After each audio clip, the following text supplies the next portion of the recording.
کہ آج جتنے دنیا بھر میں فتنے ہو رہے ہیں، لڑائیاں ہو رہی ہیں، ہنگامے ہو رہے ہیں، وہ اس بنیاد پر ہے کہ میں سیکھ لیا، میں 30 مار خواہ ہوں، منچے کون بھی بولنے والا، میں بڑا علم والا، میں بڑی عقل والا، میں بڑی ذہانت والا، میں بہت چالاک آدمی ہوں. تو اللہ کے نبی علیہ السلام نے فرمایا دیکھو یہ بات نہ کرو، بلکہ سیکھو.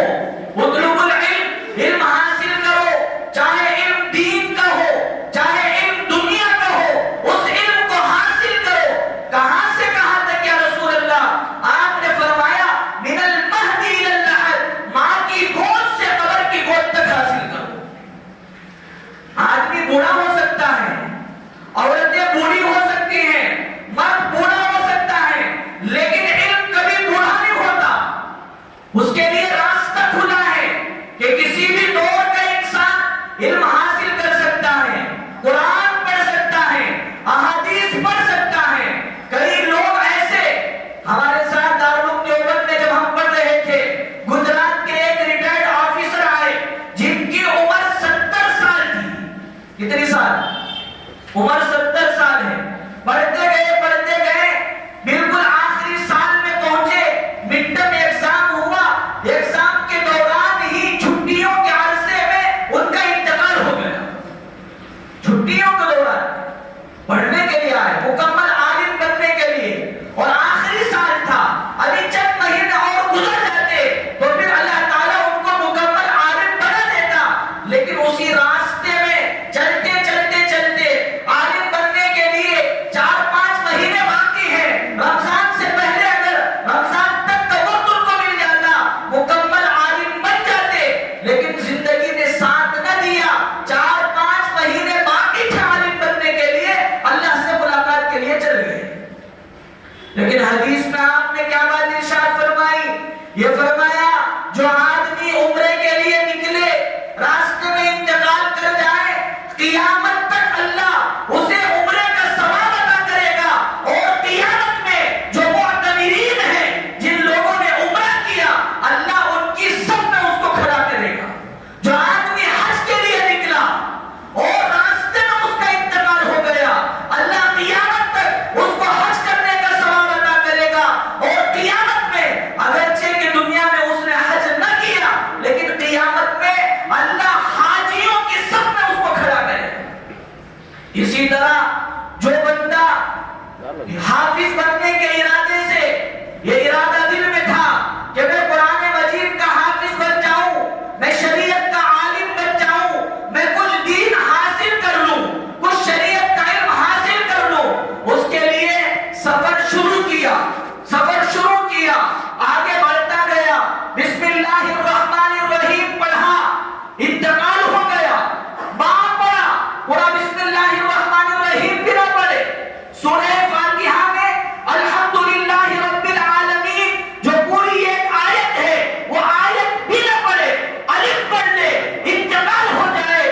نیت یہ تھی کہ میں قرآن مجید کا حافظ بن جاؤں. قیامت میں اللہ کی ذات کی قسم کھا کر یہ عرض ہے کہ اللہ قیامت میں اسے حفاظ کی سب میں کھڑا کرے گا.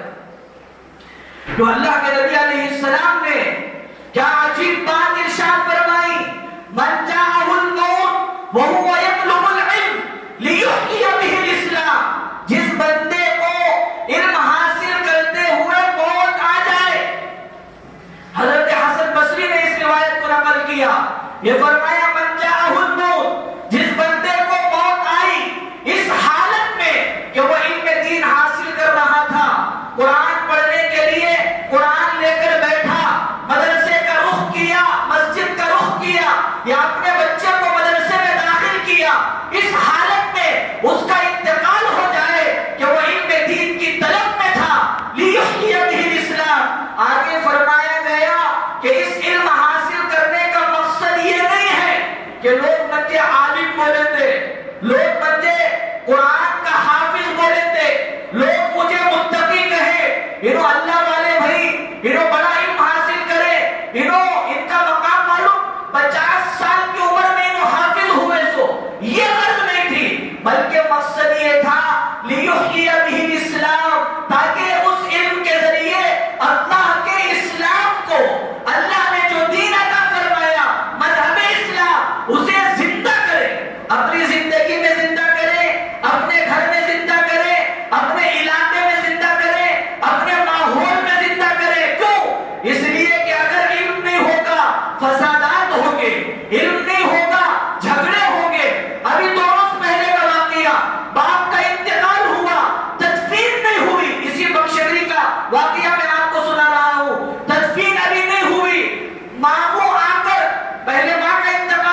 کی موت آ جائے، مقصد یہ تھا کہ اسلام کو زندہ کروں.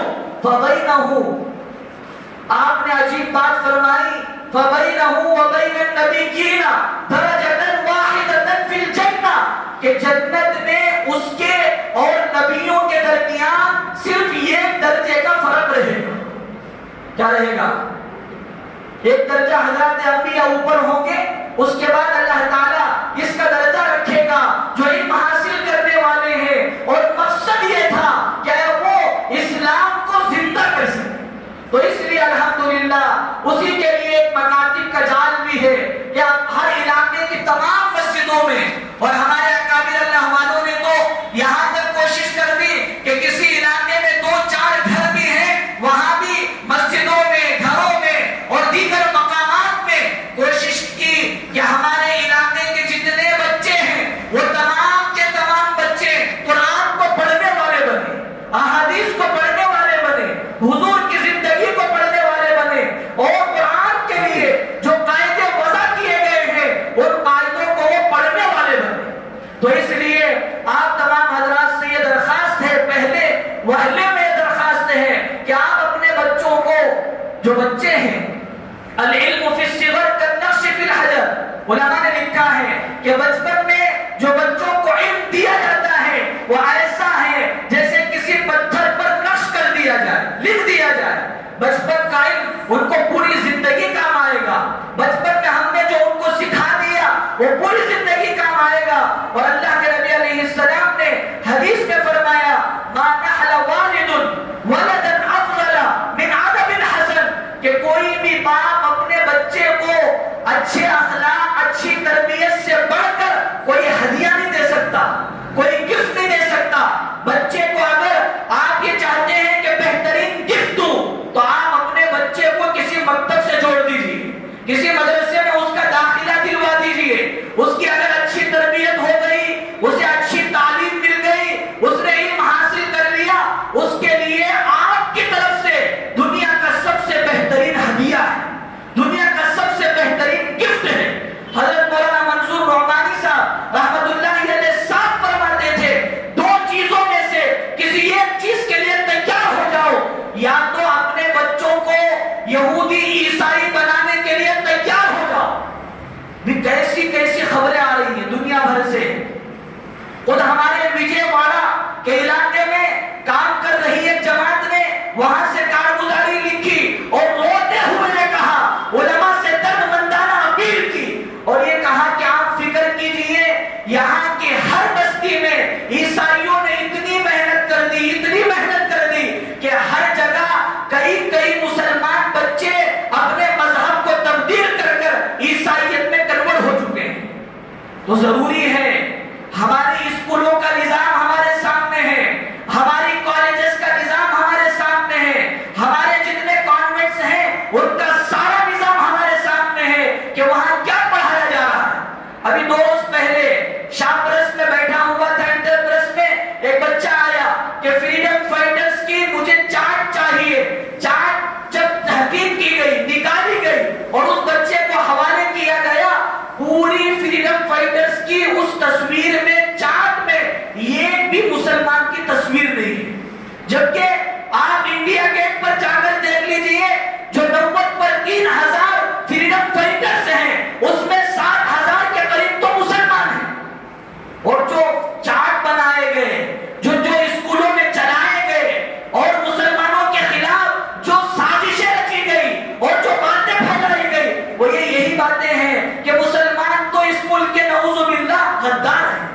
تو اس لیے ہم اسکولوں میں اپنے بچوں کو ڈال کر ہرگز مطمئن نہیں ہو سکتے کہ ہم نے ان کو تعلیم سے آراستہ کر دیا، بلکہ ضروری ہے کہ اپنے ہر بچے کو، علاقے کے ہر بچے کو، اور اللہ نے آپ کو اگر ذمہ دار بنایا، سمجھ بوجھ عطا کی، آپ اپنے علاقے کے ہر بچے کو کسی نہ کسی مکتب سے، مدرسے سے جوڑنے کی فکر کریں. سب کریں گے انشاءاللہ؟ ارے بولو سب کریں گے. اور اسی کے ساتھ ساتھ آپ اپنی مسجد میں آئیں، امام صاحب سے درخواست کریں، وہاں کے علماء سے درخواست کریں کہ علم میں بھی حاصل کرنا چاہتا ہوں. میں اللہ کو کیا جواب دوں گا کہ میری 50 سالہ زندگی گزر گئی، 60 سالہ زندگی گزر گئی، مجھے آج تک سورہ فاتحہ صحیح سے پڑھنا نہیں آیا تو میں کیا جواب دوں گا اللہ کو مر کر؟ ٹھیک ہے میں نے بینک بیلنس خوب جمع کیا، یہ پراپرٹی آدھی گلی میری، ٹھیک ہے آدھی گلی میری، قبر میں جائے گا تو وہ آدھی گلی تیرے ساتھ آئے گی؟ نہیں آئے گی، بلکہ تو نے دنیا میں جو سیکھا، علم حاصل کیا، قرآن تو نے پڑھ لیا اور اللہ کے کلام کو سیکھ لیا، یہی ہمارے ساتھ قبر میں آئے گا۔ اس لیے آپ بھی اپنے بچوں کو بھی اور اپنے آپ کو بھی اس علم سے آراستہ کرنے کی فکر کریں۔ اللہ تعالیٰ حضرات کی تمام طرح کی کوششوں کو قبول فرمائے۔ اسی کے ساتھ ساتھ جس طرح دینی تعلیم حاصل کرنا ہے، یہاں کی مسجد کے ذمہ تک ہر طبقے میں، ہر سیکٹر میں ہمارے لوگ ہوا کرتے تھے۔ کوئی بڑے سے ہمارے مسلمان رہتے تھے، جیسے ترنگا بنانے کی بات آئی، ٹیم تیار کی گئی، بھیم راؤ امبیڈکر کے ساتھ ایک ٹیم تیار کی گئی، تو اس پورے ترنگے کے نقشے کو بنایا کس نے؟ دو میاں بیوی نے مل کر، بدر الدین فیاض طیب جی نے اور ان کی بیوی سوریا بیگم نے، سوریا طیب جی نے مل کر اس پورے ہندوستان کے ترنگے کو بنایا۔ جو جھنڈا آج